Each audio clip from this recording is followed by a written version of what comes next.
Windows server 2019 DNS server series के इस पहले वीडियो में हम ये जानेंगे कि डीएनएस क्या है और किस तरह से वो काम करता है।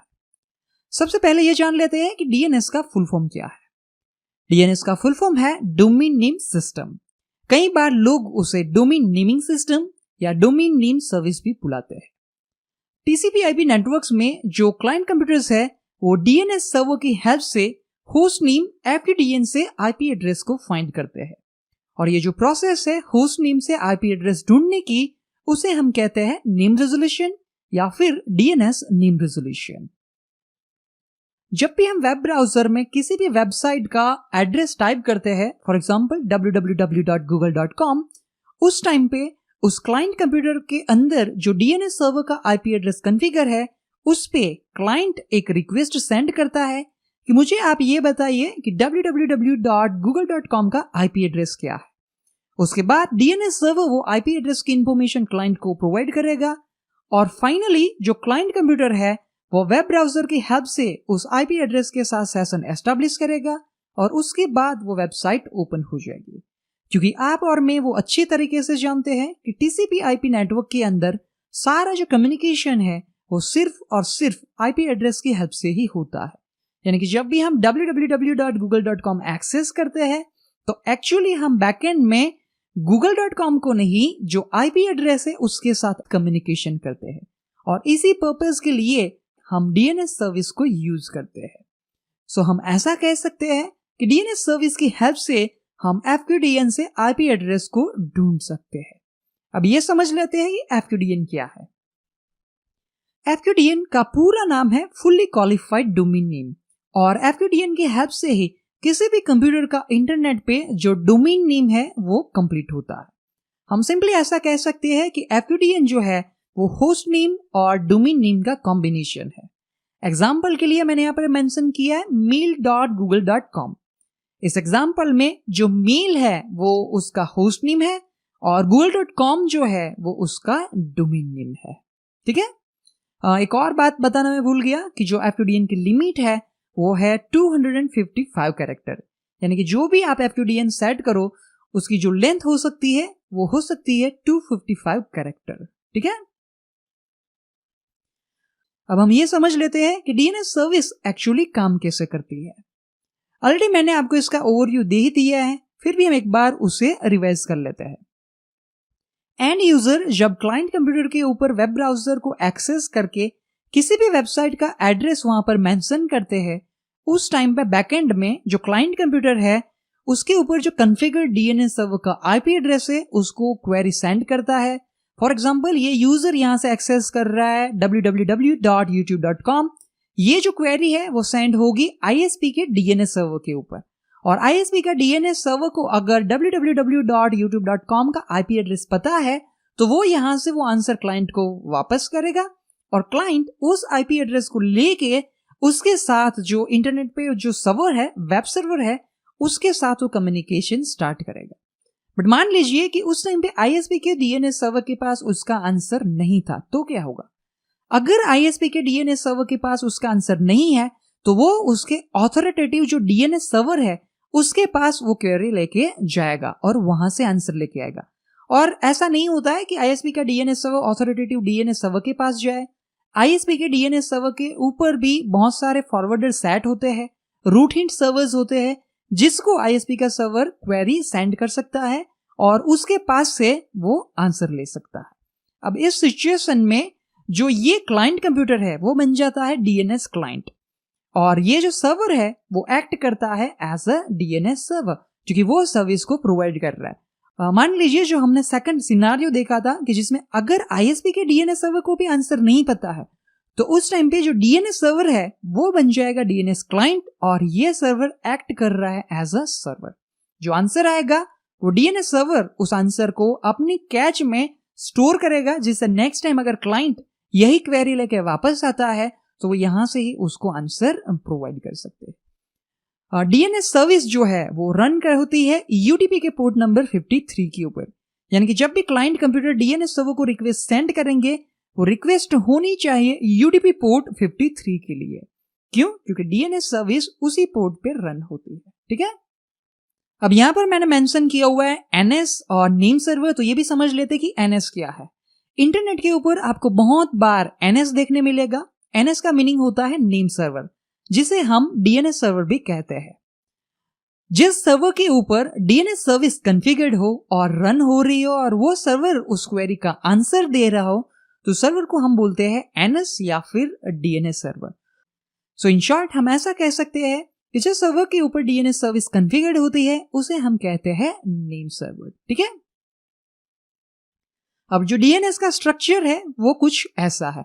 हमने एग्जांपल में आगे देखा www.google.com या फिर mail.google.com। यहां पर ये जो डॉट है वो एक्ट होता है एज अ सेपरेटर।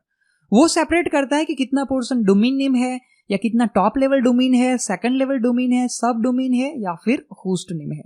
तो जैसे मैंने आपको बताया कि जो FQDN हो सकता है वो हो सकता है 255 कैरेक्टर लंबा, और इसीलिए जो FQDN का स्ट्रक्चर है वो एक तरीके से डिफाइन है। और जो कुछ स्ट्रक्चर है वो कुछ इस तरह से बनता है। सबसे ऊपर आता है रूट लेवल, जिसे हम जनरली मेंशन नहीं करते। मैं वापस आपको यहाँ पर दिखा दूं कि यहाँ पर कॉम के बाद मैंने यहाँ पर कुछ नहीं लिखा हुआ है, सिर्फ डायरेक्टली मेंशन कर दिया mail.google.com। बट एग्जैक्टली कॉम के बाद भी एक डॉट आता है, एक फुल स्टॉप आता है, जिसे हम कहते हैं रूट लेवल। अब उसके बाद नेक्स्ट आता है टॉप लेवल डोमेन। जो हमारे एग्जांपल में अगर हम बात करें mail.google.com की, तो mail.google.com के अंदर जो .com है वो होता है टॉप लेवल डोमेन, जिसे हम TLD कहते हैं, या फिर कई बार आपको इंटरनेट पे देखने मिलेगा global top level domain, GTLD लिखा हुआ होगा। तो ये सारे जो है, मैं आपको कुछ एग्जांपल यहाँ पर दिखाता हूं कि .com है, .edu है, .org है, .net है, ये जो सारे हैं वो है टॉप लेवल डोमेन्स। कॉम का पूरा नाम होता है कमर्शियल, एजुकेशन पर्पस के लिए ये डोमेन रजिस्टर्ड होते हैं। ये है ऑर्गेनाइजेशन के लिए, ये है नेटवर्क के लिए, अगर मिलिट्री है तो उसके लिए होता है .mil होता है। सो बहुत सारे ऐसे टॉप लेवल डोमेन्स है। और इंटरनेट पे इतने सारे चेंजेस हुए डोमेन नेमिंग स्ट्रक्चर के अंदर कि उसके बाद country code top level domains भी दिए गए। फॉर एग्जांपल आप इंडिया के लिए डायरेक्टली एक्सेस कर सकते हो .in। फॉर एग्जांपल अगर हम क्रिकेट की बात करें तो BCCI है इंडिया में, जो क्रिकेट को कंट्रोल करता है। उसकी वेबसाइट है जो है bcci.tv। तो उस केस में जो .tv है वो हुआ टॉप लेवल डोमेन। और नए जो रिसेंट चेंजेस के बाद अगर आप चाहे तो आपकी सरनेम को भी एज अ आप टॉप लेवल डोमेन यूज कर सकते हैं। बट जो ओरिजिनली टॉप लेवल डोमेन्स थे, जो ग्लोबल टॉप लेवल डोमेन्स थे, वो कुछ इस तरह से है। ठीक है। अब इसके अंदर हम एग्जांपल देख रहे हैं सेकंड लेवल डोमेन्स का। सो फॉर एग्जांपल अगर कमर्शियल के अंदर है तो हम यहाँ पे देख सकते हैं google.com, microsoft.com, facebook.com। ये सारे जो एग्जांपल है वो है .com के अंदर में जो सेकंड लेवल डोमेन्स है उसके। अब कई बार ये भी हो सकता है, पॉसिबल है कि सेकंड लेवल डोमेन के अंदर भी आपको कुछ सब डोमेन मिल जाए। फॉर एग्जांपल हम यहाँ पर एग्जांपल में ऐसा कह सकते हैं कि यूएस के अंदर जो माइक्रोसॉफ्ट का डोमेन नेम है वो यूज करना चाहता है us.microsoft.com या फिर uk.microsoft.com, तो ऐसा भी पॉसिबल है। और उसके अंदर भी सब डोमेन वो क्रिएट कर सकते हैं, फॉर एग्जांपल east.us.microsoft.com। अब ये आप पे है कि आप किस तरह से आपके डीएनएस को स्ट्रक्चर करना चाहते हैं। ठीक है। सो अब क्वेश्चन ये होगा कि अगर इतने सारे डोमेन जो है इंटरनेट पे, उसको मेंटेन करना, संभालना, उसका रजिस्ट्रेशन करना, वो कौन करता है? डीएनएस का इनिशियली जो मैनेजमेंट था, वो जो ऑर्गेनाइजेशन थी, उसका नाम था इंटरएनआईसी, जिसे हम इंटरनेट इंफॉर्मेशन सेंटर के नाम से भी जानते हैं।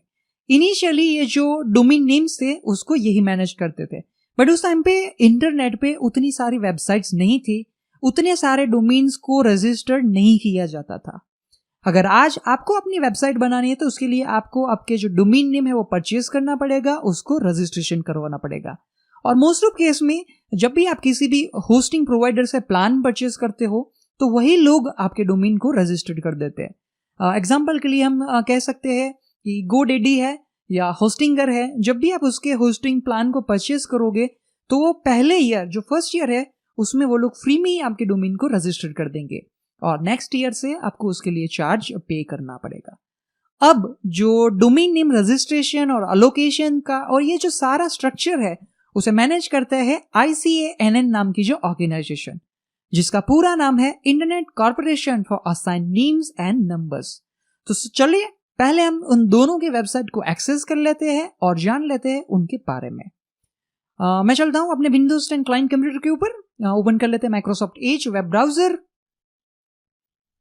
ओपन कर लेते हैं google.com। सबसे पहले मैं यहां पर टाइप करने के लिए जा रहा हूं InterNIC।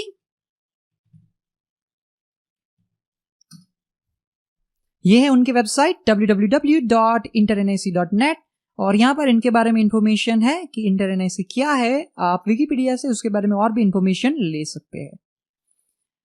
ठीक है, ये वेबसाइट है, ये पुरानी है और अब जो मैनेज करते हैं वो है ICANN।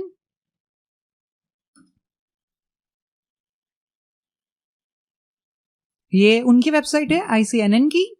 ठीक है, और जो डोमेन नेम का पूरा डेटाबेस है उसे हम बोलते हैं व्हिज, जिसे आप who.is वेबसाइट की हेल्प से भी जान सकते हैं, एक्सेस कर सकते हैं। अगर आप किसी भी डोमेन के रजिस्ट्रेशन के बारे में जानना चाहते हैं तो उस डोमेन के नेम की इंफॉर्मेशन यहां पर आपको मिल जाएगी। ठीक है, एक और एग्जांपल देख लेते हैं, mustbegeek.com। ओके, और यहां पर इंफॉर्मेशन मिल रही है उस वेबसाइट के बारे में। ठीक है, ये डोमेन कब एक्सपायर होगा, सो यहां पर डेट मेंशन है, कब रजिस्टर्ड हुआ था फर्स्ट टाइम, और ये इंफॉर्मेशन कब अपडेट हुई है। उसके जो एसोसिएटेड ऑथोरिटेटिव नेम सर्वर्स है उनके बारे में यहां पर इंफॉर्मेशन है कि ये दो उनके नेम सर्वर है। और यहां पर आप देख सकते हैं NS मेंशन है, NS3 और NS4, और जिसके बारे में हमने ऑलरेडी डिस्कस किया था कि मोस्ट ऑफ आपको NS ही देखने मिलेगा इंटरनेट पे नेम सर्वर के लिए। और ये इंफॉर्मेशन यहां पर है। यहां पर भी जो इंफॉर्मेशन है वो डोमेन प्राइवेसी की हेल्प से विजिबल नहीं है। ठीक है, सो कुछ इस तरह से आप इंटरनेट पे who.is वेबसाइट की हेल्प से उसके डोमेन नेम रजिस्ट्रेशन के बारे में इंफॉर्मेशन ले सकते हैं।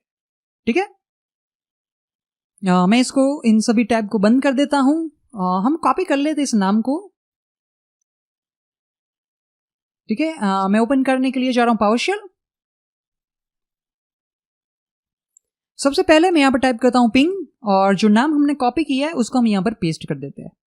अब जब भी हम इसको पिंग करते हैं तो आपको पिंग में जो नाम है यहां पर वेबसाइट का वो कुछ यहां पर ऐसा दिख रहा है, और साथ में हमें यहां पर मिल रहा है IP एड्रेस। तो जो हमारा कम्युनिकेशन है वो एग्जैक्टली हो रहा है इस IP एड्रेस के साथ।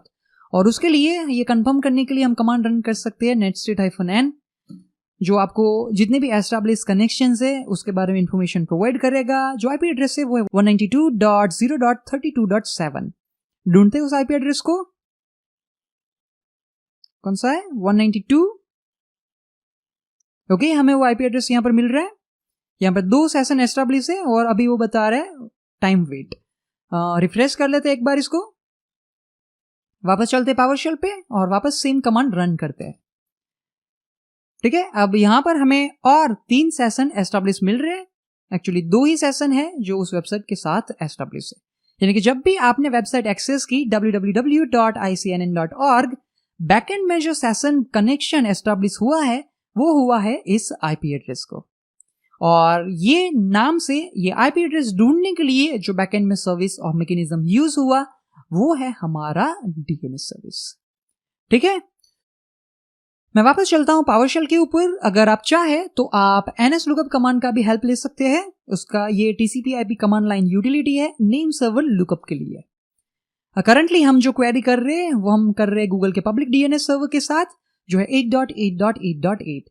अगर आप चाहे तो आप यहाँ पर सर्वर और उस DNS सर्वर का IP एड्रेस मेंशन करके उसको भी क्वेरी कर सकते हैं। क्वेरी क्या कर रहे हैं, मैं यहाँ पर टाइप करता हूं fqdn www.google.com और प्रेस करते हैं एंटर की को। हमें यहाँ पर आंसर मिल रहा है कि गूगल का जो IP एड्रेस है इस FQDN का वो है 216.58.196.68। सेम हम चेक करना चाहेंगे facebook.com के लिए।